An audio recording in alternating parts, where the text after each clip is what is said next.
সম্মিলিত আন্দোলন চলছে,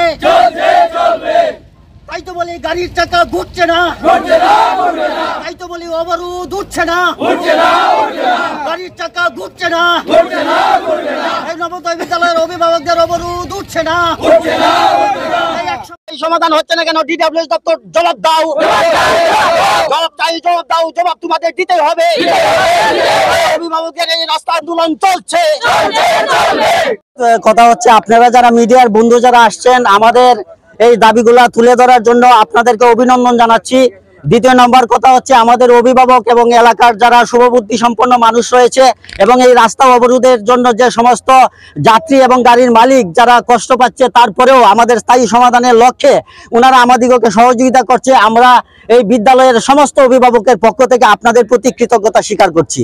প্রথম নাম্বার কথা হচ্ছে, নবোদয় বিদ্যালয়ে আজ থেকে নয়, এই বিদ্যালয় প্রতিষ্ঠার অব্যবহিত পর থেকে আমরা লক্ষ্য করছি এখানে জলের বিরাট সমস্যা। স্থায়ী সমাধানের লক্ষ্যে আজ পর্যন্ত কর্তৃপক্ষ কোনো উদ্যোগ গ্রহণ করে নাই। প্রায়শই আমরা লক্ষ্য করি আমাদের যারা সন্তান সন্ততি এই বিদ্যালয়ে অধ্যয়ন করতে এসছে, আপনারা জানেন এটা একটা রেসিডেন্সিয়াল স্কুল, হোস্টেলে এখানে থেকে তাদেরকে পড়াশোনা করতে হয়।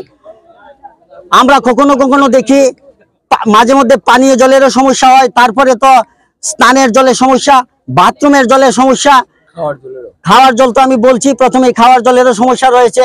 আজকে প্রায় 7 দিন হয়ে গিয়েছে, জলের সোর্স একেবারে বিকল হয়ে গিয়েছে। দপ্তরের সঙ্গে বারবার যোগাযোগ করা হয়েছে।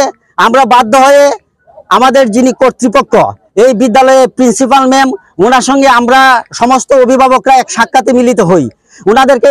ওনাকে আমরা বললাম যে ম্যাডাম, আপনি তো সবকিছু জানেন, আজকে যে 7 দিন ধরে জলের ব্যবস্থা নেই, আমাদের বাচ্চা কাচ্চা কি অবস্থায় আছে।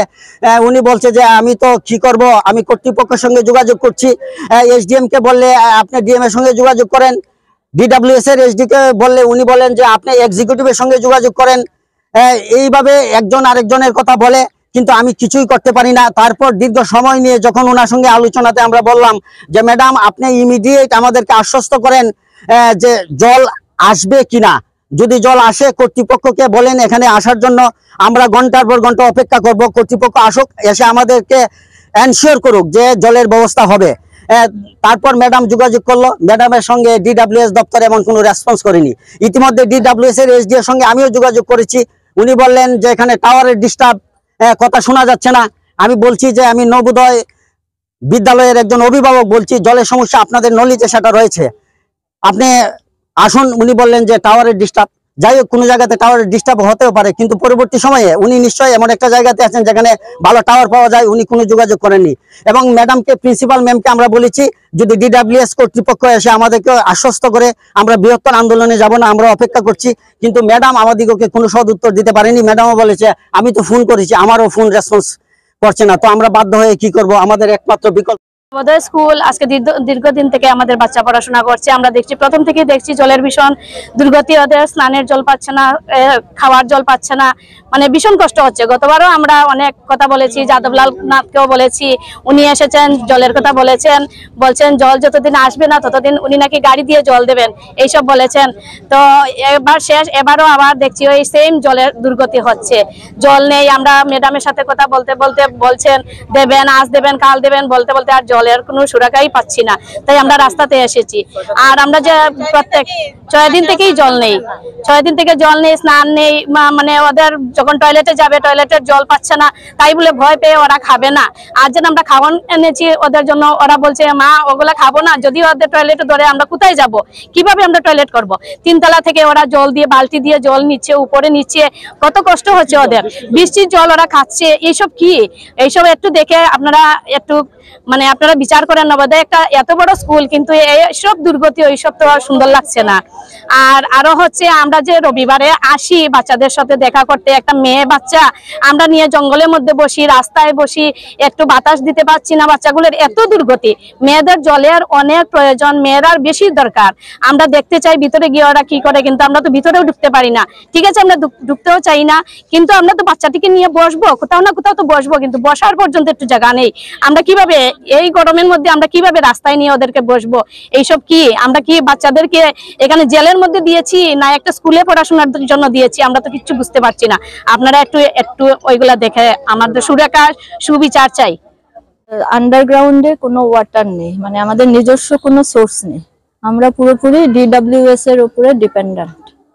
এখন ওদের গত 4-5 দিন থেকে ওদের পাইপলাইনের কিছু কাজ চলছে, আমরা মানে টোটালি জল পাচ্ছি না।